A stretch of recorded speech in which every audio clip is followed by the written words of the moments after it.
right. I'd like to ask everyone to introduce themselves to the group.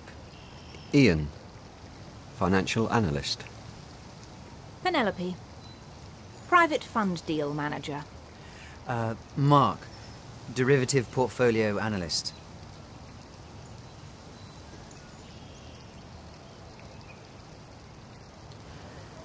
These are incredibly dangerous financial times for an investment bank like ours. Potentially the Great Depression's more brutal sequel. So, think optimal, adaptive strategies.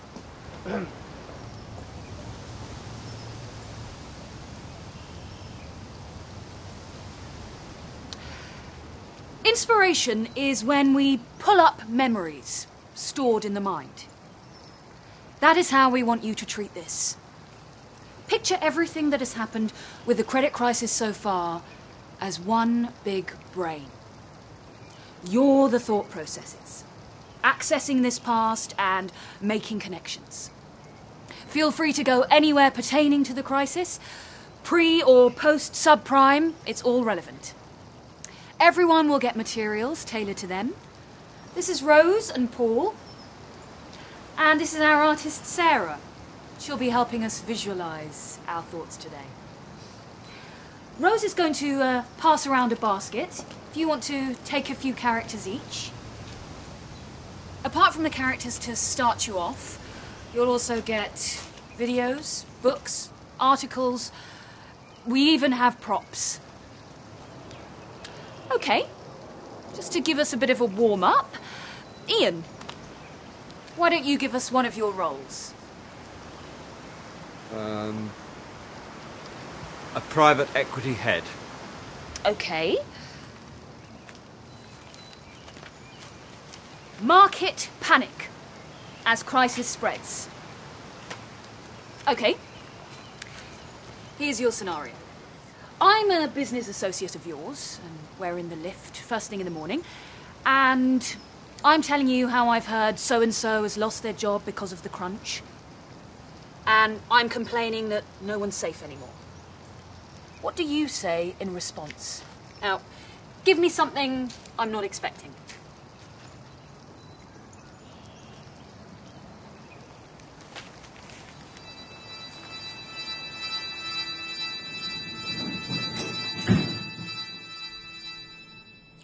Back during the Wall Street boom before the Great Depression, everyone was superstitious. They had to be. They couldn't offset risk the way we can today. Anyway, one ritual among the investors was to visit Lady Luck, a renowned prostitute. At the height of the boom, thousands were seeing her. Lady Luck could make a man see the future. Spend the night with her and you'd be charmed.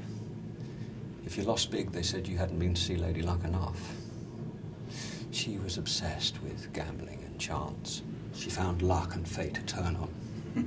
Then, at the height of her popularity, she revealed she had syphilis, and that she was going insane from it. There was a good chance she'd spread it through all of Wall Street. The next morning saw a frenzy of selling. That's the real story behind the Great Depression. And the one thing an investor doesn't want to know is how connected everything is. Who's Lady Luck now? Subprime. It always had the stink of poverty on it, packaged in trailer trash with AAAs. They said it was safe as houses, but some houses aren't safe. All poverty's contagious. Fed starts acting like a fool in the shower. Now the water's scalding. Anyone notice Rome is burning? Wake up, people.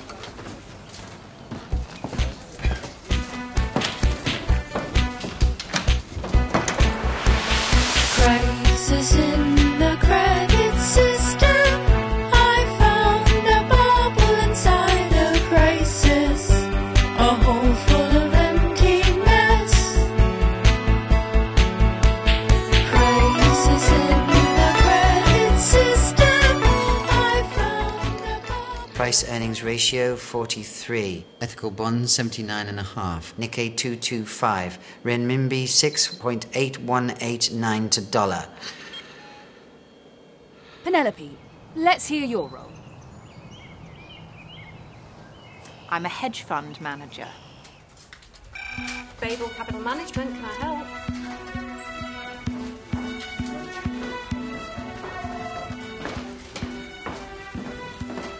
Thanks for lending me your jet. When do you want it back? No hurry, I've got others. Which horse today? Soft Viagra in the first. You want in? No. Right, look. If it's known it can be bet on, if it can be bet on, it's already useless. So only bring me that which cannot be bet on before it's known. Mortals are totally incompetent. OK.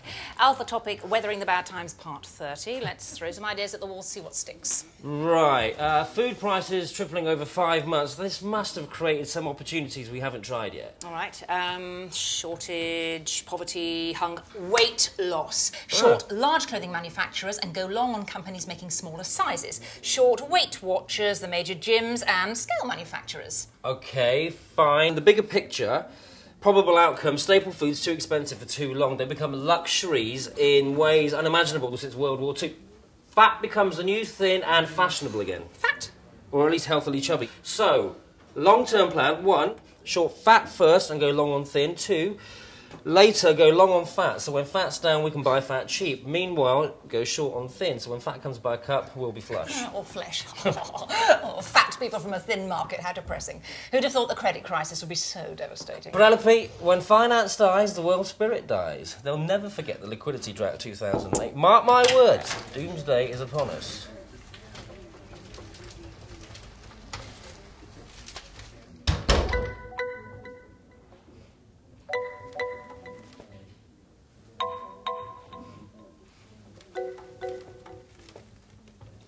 With today's systemic trust issues, the only way to turn a profit is to capture that distrust. Now, since we can't trade debt anymore, we'd better harness what the market thinks of itself, because there's not much else to bet on. Well, what about fundamentals, the true value companies, that kind of thing? Fundamentals, they don't exist. The market decides them. But everyone's already betting on the market mood. That's why I've come up with a totally unprecedented way of harnessing the market's sentiment. I've come up with this.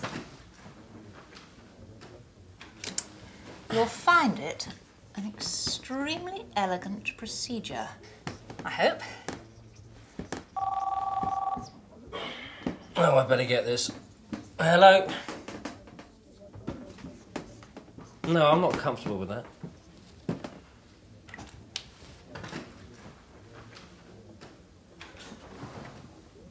Oh, very elegant indeed. Any downside risk? Foolproof. Well, fab. So, who shall we use it on? How about Evergain? They've finally gone public. Only take a little push, a few calls. That would make for some lucrative volatility. OK, good. That's interesting. Has Babel really found a way to profit from the anxiety of today's marketplace?